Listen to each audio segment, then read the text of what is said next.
After helping my brother get a job at my company, he started spreading rumors I was stealing money. He got me suspended while he got promoted. It's nothing personal, he said. I almost walked away until I found the email he accidentally sent to the wrong inbox and what I forwarded to HR.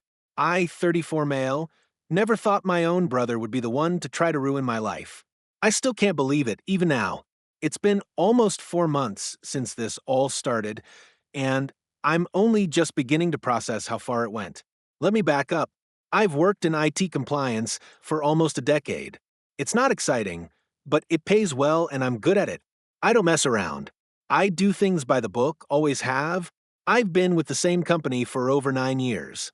I've never had a write-up, never had an issue, never even been late. I'm the one they call to train new people.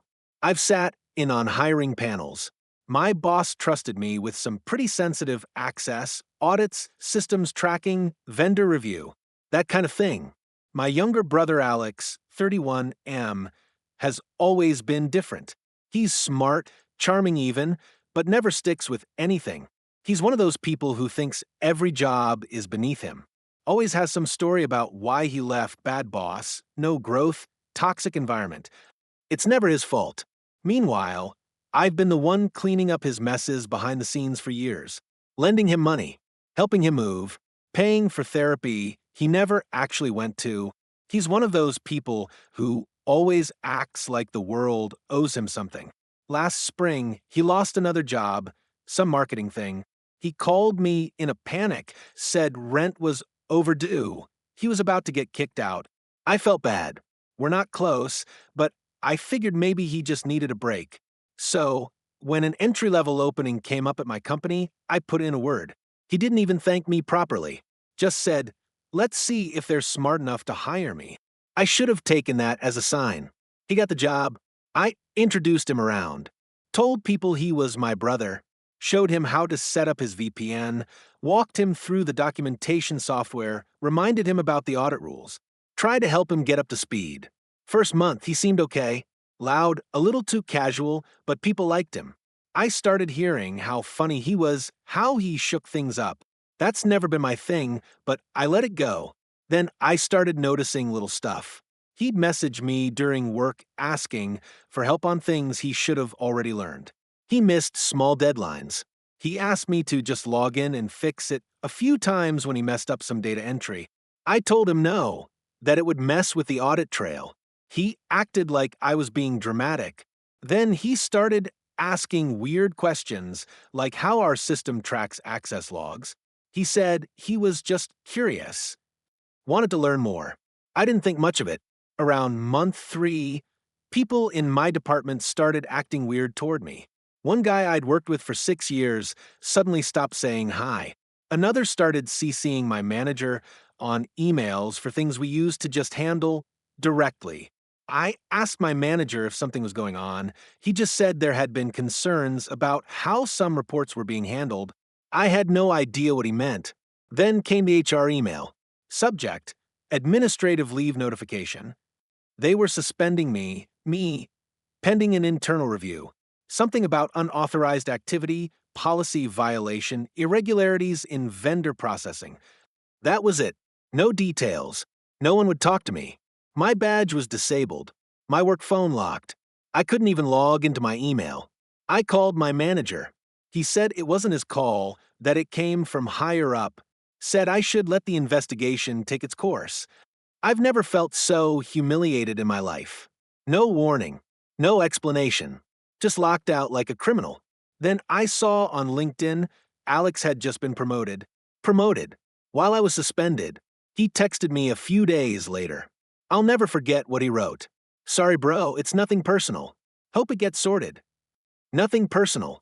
I didn't respond. I couldn't even look at my phone. I couldn't eat. I didn't tell anyone what was going on. Not my girlfriend, not my friends. I just shut down. I sat in my apartment for days, thinking maybe this was it. Maybe I'd finally burn out and disappear, and no one would notice. I started looking at jobs in other cities. I thought maybe it was karma. Maybe I'd done something wrong and didn't know it. I even started wondering if I'd actually clicked on something I wasn't supposed to. That's how messed up I was. Then, 2 weeks into my suspension, I got an email. It was from Alex, sent to my old company inbox, which was still technically active and monitored because of the investigation. But he also CC'd my personal email. By accident, I saw the subject line and my stomach dropped. Gotta cover our tracks, he was replying to someone in finance. Someone else I'd helped train, by the way. The email chain was short, but damning. My brother had been setting me up.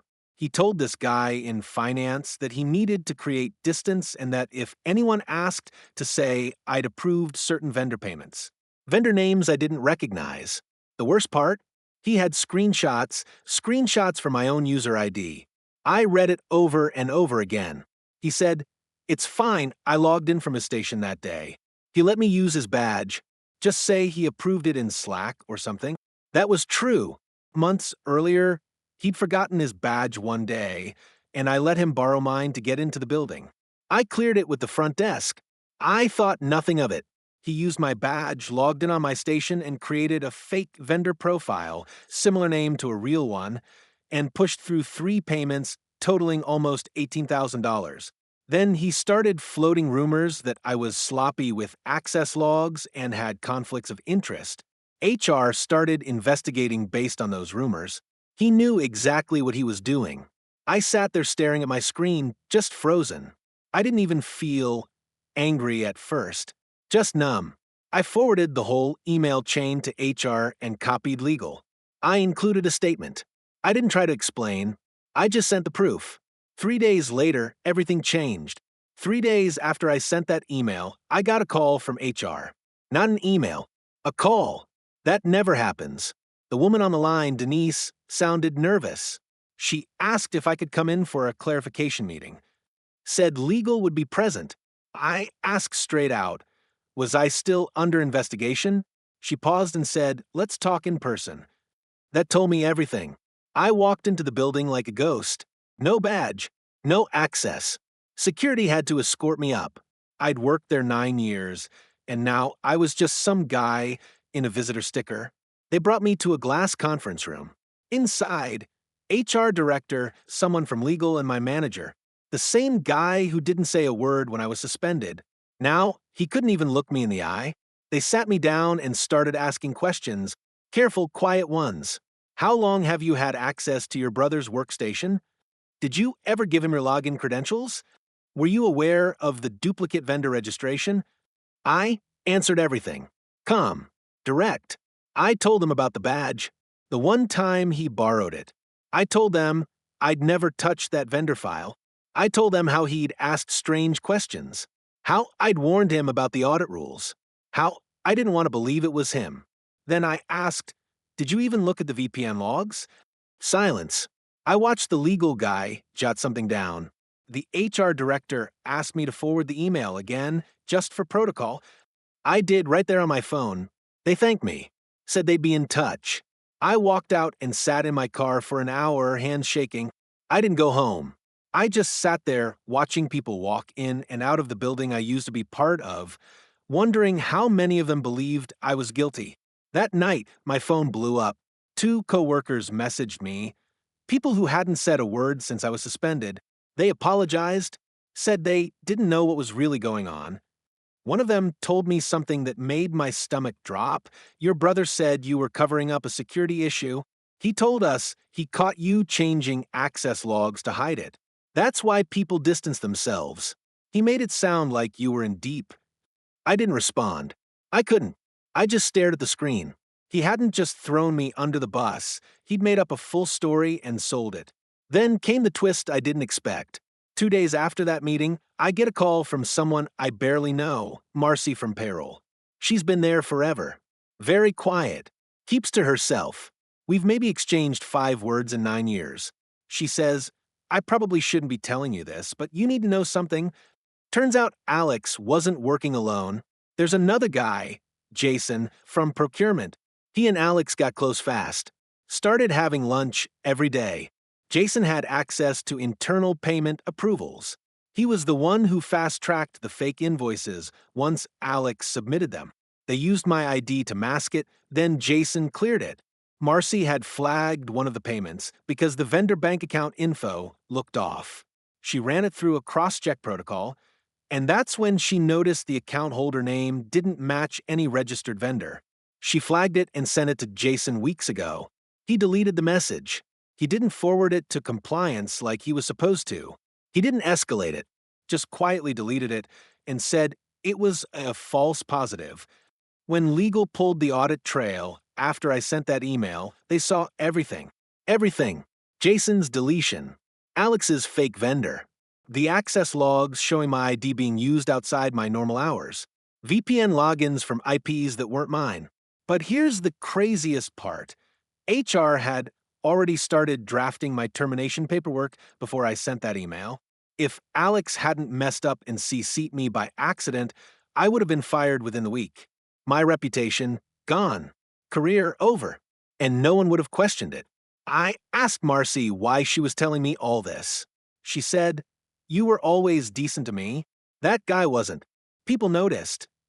I didn't sleep that night. Or the next. The following Monday, I went in again, this time at their request. What I walked into wasn't just a meeting. It was a damage control operation. Legal, HR, IT security, and someone from corporate compliance. All in one room. They reinstated me. Full back pay. Public apology in front of my team. Told everyone there had been a misunderstanding during an internal investigation. But the look in their eyes told me there was more coming. The investigation wasn't over. And Alex? He still didn't know what was coming. After I got reinstated, things didn't just go back to normal. Yeah, I had my job back. My access. My name cleared on paper. But people were still weird with me. Some couldn't look me in the eye. Others acted overly nice, like they were trying to make up for something, but didn't know how. The truth is, once your name is in people's mouths for the wrong reason, it never really leaves, even when they say sorry. And then there were the people who just stayed quiet. One of them was my manager. He hadn't said a word to me, not even a "glad you're back." The same guy who used to grab lunch with me twice a week was suddenly cold, distant. I started wondering if maybe he wasn't just silent because he was scared of being wrong. Maybe he'd known more than he let on. That theory didn't stay a theory for long. About a week after I got reinstated, I was working late, trying to catch up on a backlog of reports, and I got an email from IT security. Just a heads-up kind of thing. They were auditing internal messages for compliance reasons, part of the ongoing investigation. What caught my eye was that I was still CC'd on some legacy internal groups. One of them had a shared folder tied to internal disciplinary reviews. I clicked in. Most of the files were locked, but one wasn't. It was a PDF titled, Subject, Internal Risk Flag, L. Mendoza. That's my manager's name. I know I wasn't supposed to open it. I know that, but after what I'd been through, I didn't care. I opened it. It was a timeline. A flagged risk report from 6 months ago, before Alex even started. It showed irregularities in how my manager was approving certain vendor accounts, skipping required dual signatures. It had warnings from the internal audit team. And then halfway down the page, I saw an email between him and Jason, the same guy in procurement who helped Alex.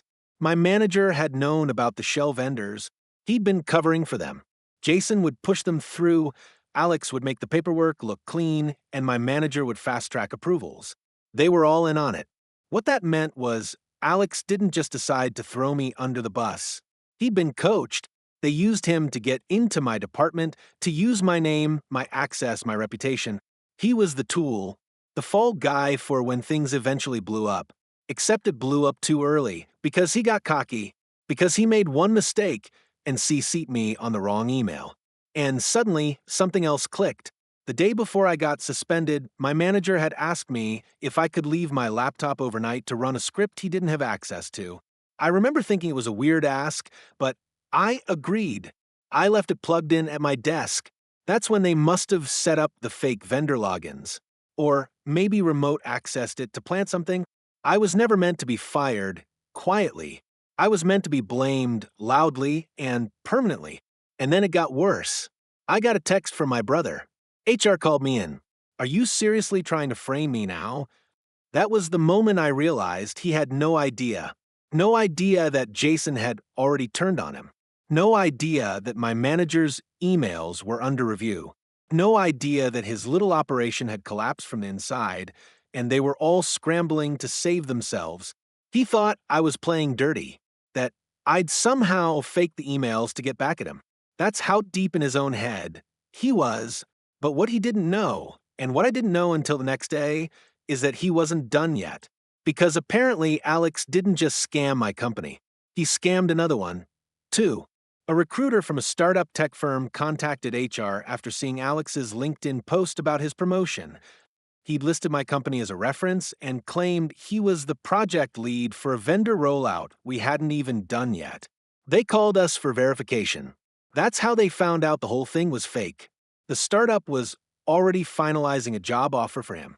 A senior position. 6 figures. Signing bonus. He was trying to skip town. But the best part? The recruiter sent over the offer packet they'd been about to send him. Guess whose name he used as a reference? Mine.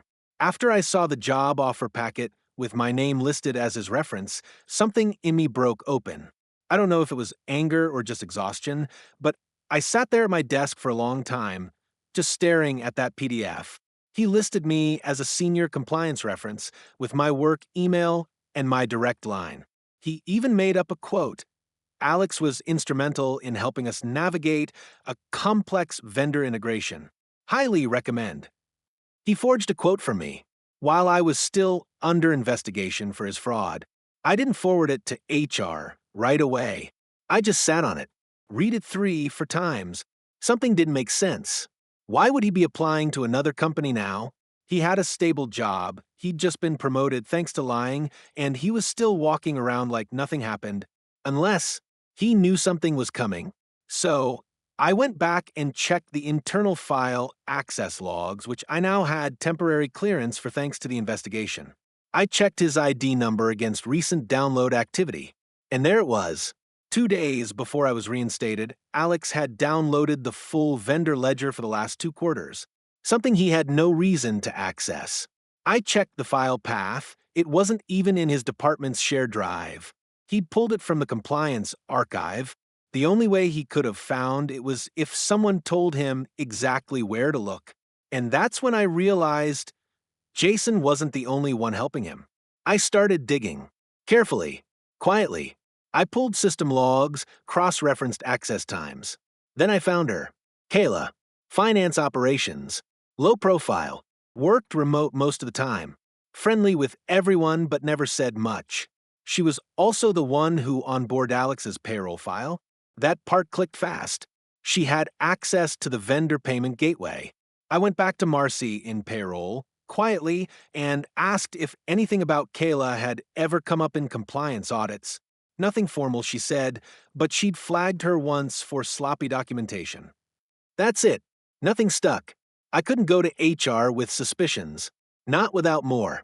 Then, 2 nights later, I got an anonymous email to my personal account. Subject: You're not the only one he screwed over. No body text. Just one attachment. It was a screenshot of a Slack conversation between Alex and Kayla. It wasn't just about the fake vendors. They were talking about wiping debt. Personal debt. Alex owed someone money, a lot of it, and he was using the scam to pay it off. But it went deeper. Kayla had been taking small overages from reimbursements, then rerouting the excess into one of the fake vendors Alex set up. It looked like an accident, a rounding error. Maybe $200 here, $300 there. But it added up. Over $9,000 total. All cleared using Jason's credentials, spoofed through Alex's login session. They were covering each other. But something had changed. Someone from the inside was leaking. And whoever sent that email, they knew everything. At this point, I was done waiting. I printed every log, every screenshot, every timestamp. I included the forged job reference, the recruiter emails, the Slack messages, the vendor list. I even printed the flagged access log from the night my manager asked me to leave my laptop overnight. I dropped it all on HR's desk. No cover letter. No explanation. Just the truth. That same afternoon, security escorted Alex out of the building. But the fallout was just beginning. The next day, Jason's nameplate was gone. So was Kayla's login access. I heard whispers about locked accounts, forensic audits, subpoenas. Then something unexpected happened. I was called into a meeting, not with HR, not with legal, but with external compliance. A third-party firm the company brought in when things go really bad. Like lawsuit bad. They said one sentence I'll never forget. This goes far beyond what we thought. They weren't talking about fraud anymore. They were talking about blackmail. After the meeting with external compliance, everything started moving fast. They showed me something I hadn't seen before, a set of encrypted emails recovered from Jason's personal drive. They were between him and a Gmail account that turned out to belong to my manager. Inside those emails were instructions. Not vague hints, actual instructions. They'd been planning to frame me from day one. The plan was simple. Use Alex to get my credentials, run payments through fake vendors, blame me when it blew up, promote Alex as a distraction. And the kicker? My manager had been blackmailing Jason and Kayla. They'd made mistakes in the past, expense report fraud, some personal loans gone bad, and he had dirt on them. He used that to force them into the scam. Alex was just his newest recruit. That's why Alex was trying to skip town. He'd figured out my manager was going to throw him under the bus too. I sat there listening to external compliance lay this all out, and I felt something cold inside me. Not sadness, not even shock, just cold. Because I realized one more thing. I had helped build the system they were abusing. I'd written some of the access procedures they exploited. I was the one who vouched for Alex. I was the one who let him use my badge. Part of this was on me, and that burned. They asked if I wanted to press charges. I said yes. They asked if I wanted to testify. I said yes. What followed was a slow, ugly unraveling. Alex was arrested first. Wire fraud, computer crimes, the whole thing. He tried to call me from jail. I didn't answer. He left a voicemail. You don't understand, I didn't have a choice. He was threatening me too. Please call me back. I deleted it. Then Jason and Kayla, both gone within days, facing charges for theft and conspiracy. They both tried to negotiate deals by turning on my manager. And then came the part one didn't expect. My manager disappeared, just stopped showing up, packed up his office one night, and vanished. The company couldn't find him. The cops couldn't either. There was talk of him leaving the country. That was when I made my choice. I still had access to one thing, our secure audit archive. I dug deep and found something external compliance hadn't yet. A string of off-site wire transfers my manager had approved using a fake board directive. Over $200,000 moved to an offshore account. I printed everything, sent copies to external compliance, the FBI contact on the case, and anonymously to 3 journalists who cover corporate fraud. 2 weeks later, his face was on the news. Caught at an airport in Texas with a fake passport and $70,000 in cash. They called it one of the largest internal fraud cases in our company's history. And me? I was cleared publicly, promoted quietly, given a raise and a new title, lead compliance specialist. They made a show of it. People clapped. HR gave me a plaque. But it didn't feel like a win. It felt like ash. My brother's going to prison. Minimum 5 years. Jason and Kayla cut deals, but still pled guilty. My manager is facing decades.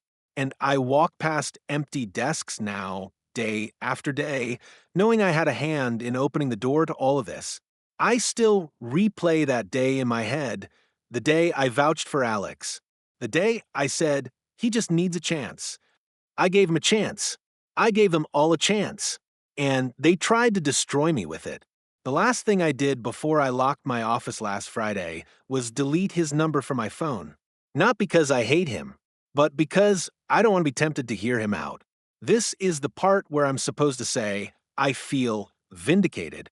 But the truth is, revenge isn't satisfying. It's just clean. They all fell.